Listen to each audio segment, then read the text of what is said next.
পালন করবে এবং আমাদের এই বিজ্ঞান ও প্রযুক্তি সপ্তাহে আমাদের সম্মানিত শিক্ষক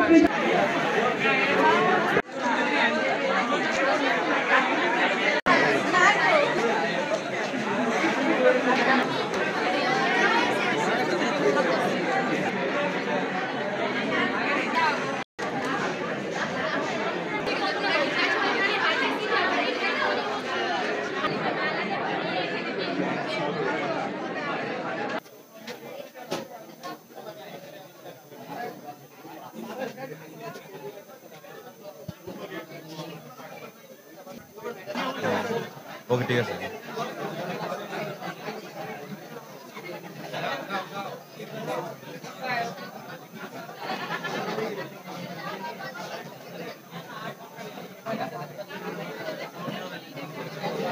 আমাদের দেশে আমরা প্রত্যেক বছরই স্যার বন্ধ দেখতে পাই। আমাদের এলাকায় গত বছর আমরা যে আমাদের 18 বছরের একটি ব্রিজ পানিতে বেশি গেছে। ভলেন্টিয়ার হিসেবে স্যার প্রাণ নিয়ে বন্ধযুক্ত অঞ্চলে জার্নি করবে যে এখানে পানি নেই। এটা 100% ইফেক্টিভ, কারণ কোনো ট্রেন ড্রাইভারের কাছে এটা জানা অসম্ভব যে সামনের যে ট্র্যাকটা রয়েছে ওইটা কি আদৌ ভালো আছে নাকি খারাপ আছে।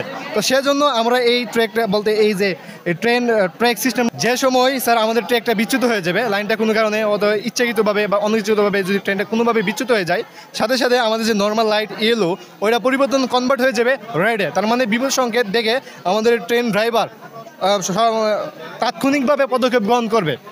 তার ফলে বড় ধরনের ট্রেন দুর্ঘটনা থেকে এই যে এড়ানো সম্ভব। আমাদের প্রজেক্টের নাম হচ্ছে রোড অ্যাক্সিডেন্ট প্রিভেনশন সিস্টেম, এটা বাংলা হচ্ছে সড়ক দুর্ঘটনা প্রতিরোধ ব্যবস্থা। তো এটার কাজটা কি আমরা একটু সহজে বলতে চাই।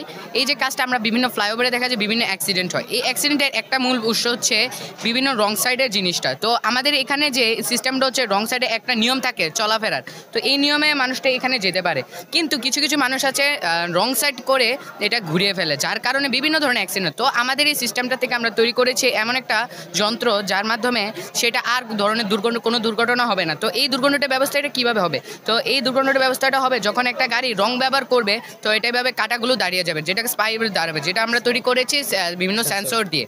তো এটার মাধ্যমে তো বিভিন্ন যদি যাই কিছু সংখ্যা দুর্ঘটনা হতে পারে, যেমন টায়ার অ্যাক্সিডেন্ট হবে, তো এটা সামান্য হবে, আর পিছনে গাড়িগুলো দাঁড়িয়ে যাবে, তো এটা সমস্যা নেই। তো কিন্তু আবার যারা স্পাইটা দেখে ফেলবে আগে ভাগে, তারা এটা পিছনটায় যখন নিয়ে যাবে তখন এটা আপনি আপনি ঘুরে যাবে। তো হচ্ছে আমাদের এই মূল এখানে আমার আরও অনেক জিনিস আছে, বিভিন্ন ধরনের হাইড্রোলিক ব্রিজ, বিভিন্ন ধরনের মডেল, অ্যামিবা, মাইটোকন্ড্রিয়া, বিভিন্ন পরমাণু নিয়নের উৎস, এখানে শালুক সংশ্লেষণ রাত এবং দিনের, এগুলো এটি হচ্ছে আমাদের এই প্রজেক্টের মূল উৎসগুলো। এখানে আমরা সয়েল ডিটেক্টর ইউজ করেছি, যার মাধ্যমে এই সয়েল ডিটেক্টর ডিটেক্ট করবে যে কখন উদ্ভিদে পানির প্রয়োজন এবং কখন প্রয়োজন না।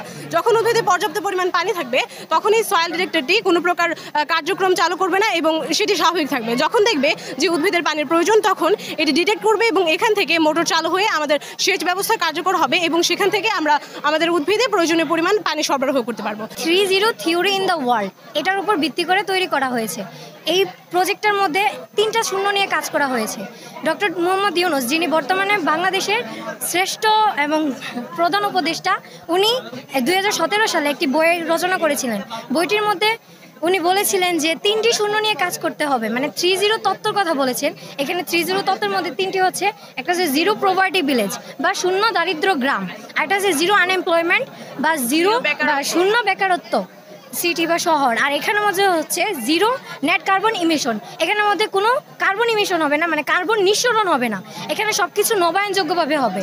আর আমাদের এখানে সবচেয়ে বেশি ভালো জিনিসটা বা মূল জিনিসটা হচ্ছে বেকারত্বের দিক দিয়ে দেখা দিচ্ছে, কারণ বাংলাদেশের মধ্যে প্রচুর বেকারত্ব হচ্ছে, মানে 26 লাখ বেকার বলতে গেলেই এখন বর্তমানে। তো এখানের মধ্যে আমরা চাচ্ছি যে ডক্টর ইউনুস এটাও বলেছেন যে উনার মানে নিজে কিছু করো, কারোর অধীনে কোনো চাকরির জন্য এত ঘোরাঘুরির দরকার নাই। তো এই জায়গায় যদি নিজে কিছু করতে যাই তাহলে আমরা দেখতে পারি যেমন ইন্ডাস্ট্রি তো কোম্পানি দিতে পারে, আবার সবাই তো আর ইন্ডাস্ট্রি কোম্পানি দিতে পারে না, তার জন্য খামার, ছোট কিছু খামারের মধ্যে আবার 15-16 জন জব করবে বা চাকরি করবে, ওরাও বসে থাকবে না, সবাই কাজ করবে।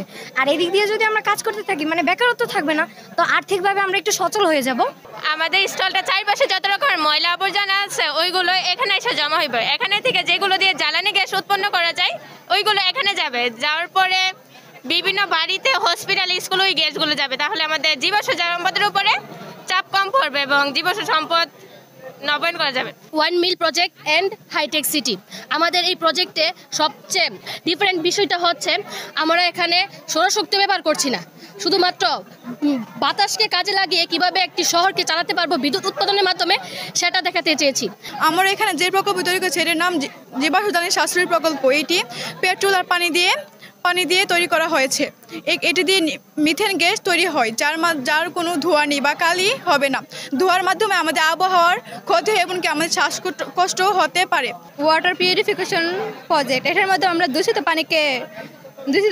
পানিকে নিরাপদ পানিতে রূপান্তর করতে পারি, যার মাধ্যমে আমরা আমাদের পানি দূষণ কম করতে পারি। কিছুদিন পরে দেখা যাবে জ্বালানি সংকট দেখা দিবে, তাই আমাদের প্রকল্পটি যদি বাস্তবায়ন করা যায় জ্বালানি সংকট কম হবে। এখানে আমাদের প্রকল্পের মধ্যে 500 গ্রাম পেট্রোলের দ্বারা আমরা প্রায় 18 ঘন্টার মতো জ্বালানি জ্বালাতে পারবো। 500 গ্রাম পেট্রোলের মাধ্যমে 18 ঘন্টা প্রায়।